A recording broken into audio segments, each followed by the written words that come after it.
எப்படி வச்சாச்சு அது சொல்லி காமன் சென்ஸ் இருக்கணும் வைக்கவே கூடாதுன்னு பண்ணி அதை தெரியாம எடுத்து வச்சல ஆளாரு கத்துறதுக்கு அப்புறம் நான் எதுக்கு இங்க இருக்கேன். பிக் பாஸ் வீட்டுக்குள்ளே இப்போ பயங்கரமான ஒரு சண்டை போயிட்டுருக்கு. ஆனால் உண்மையை சொல்லணும்னா அது எந்த சண்டை, என்ன காரணத்துக்காக சண்டை, யார் மேலே தப்பு, யார் இந்த சண்டையை ஸ்டார்ட் பண்ணாங்க அப்படின்னு சொல்லிட்டு ஒன்றுமே தெரியல.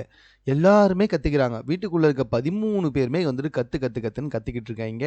ஜெஃப்ரி கத்துறாரு, ரஞ்சித் கத்துறாரு, அன்ஷிதா கத்துறாங்க, பவித்ரா கத்துறாங்க, முத்து வந்துட்டு ஏன் பேசக்கூடாதா சார் அவரு ஒரு பக்கம் கத்துறாரு.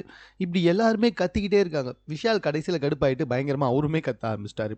இப்படி எல்லாருமே கத்திட்டு இருந்தா அப்போ கேப்டனு நான் எதுக்கு இங்கே இருக்கிறேன், எனக்கு மரியாதையே இல்லையா அப்படின்னு அவரு ஒரு பக்கம் பயங்கரமாக கத்த, உடனே வந்துட்டு ஜாக்லின் என்ன பண்ணாங்கன்னா, நீ வந்துட்டு வேற ஒருத்தவங்க கிட்ட பேசும்போது அமைதியாக பேசுகிற, என்கிட்ட சொல்லும்போது மட்டும் ஏன்டா கத்துற அப்படின்னு மாதிரி வந்துட்டு கேட்டுக்கிட்டு இருக்காங்க.